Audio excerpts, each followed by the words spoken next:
কিছু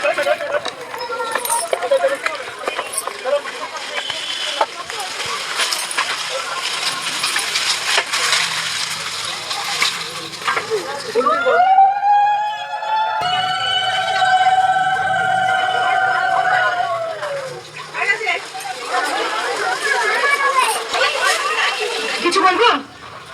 সকল ভক্তকে একটা কথা বলছি যে দেখো, যখন আমি আসছি এক ভক্ত মা সঙ্গে সঙ্গে আমাকে মানে সমানে বলতে আসছে আমার বাবা লাস্ট স্টেজ, কই ভক্ত মা কই, কই ভক্ত মা কই।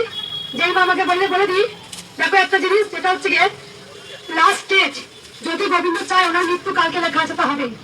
মৃত্যুটাকে অটকাতে পারবে কি? পারবে? তুমি বলো। পারবে না। দেখো না, একটা জিনিস বলবো সবসময় যে তোমরা যদি দক্ষিণেশ্বরে পুজো দিতে যাও, তোমরা ব্রাহ্মণে ঘেটে ধরে বলতে পারো আমার এই ভালো করতেই হবে, বলতে পারবে কি? পারবে না। প্রথমত কথা।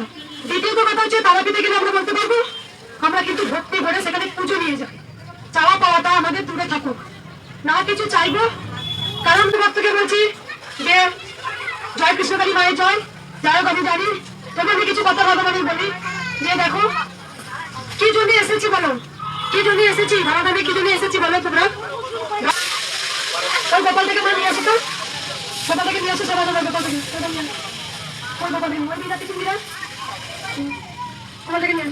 সকল ভক্তকে একটা কথা বলবো, আমি চাই সবাই ভালো থাকুক, সবাই সুস্থ থাকুক, মা সবাইকে ভালো রাখুক, এটাই তো চাইবো। কারণ আমি কি চাইবো ওই মায়ের বাবা ভালো না হোক, তুমি ভালো হোক, আমি সবসময় চাইবো। না আমার গোপাল দিয়ে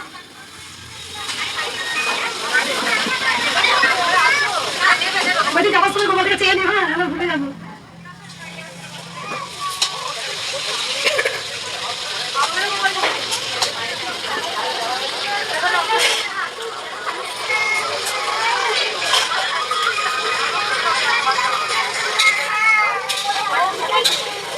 এই যে কার গোপাল, গোপাল থেকে কি কবে থেকে রেখেছো, কত বছর হলো?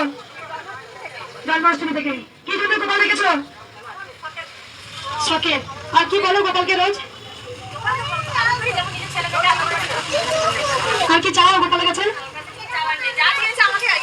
একদম। এই যে সকল ভক্তকে বলি যে কিছু চাইবেন না, গোবিন্দর কাছে কিছু চাইবে না। সবাই আসেন তো কিছু চাইতে নেই, জানো, বারবার একটা কথা বলতে নেই। যখন আমাকে বলে না, ওই মা যখন বললো আমি রেগে কেন গেলাম জানো, তোমরা কৃষ্ণকালী মায়ের কাছে শুধু চাইতে, বলে তো মা কৃষ্ণকালী মা তুমি কেমন আছো, আমরা এসছি এটাই তো অনেক, তুমি তোমার চরণে এনে পেলেছো এটাই আমার কাছে অনেক। তুমি দিলেই ভালোবাসবো না, দিদি ভালোবাসবো না, এটা কখন হতে পারে? তাই সবসময় গোবিন্দকে নিঃস্বার্থ ভালোবাসতে হয়, কোনোদিন কিছু চাইতে নেই।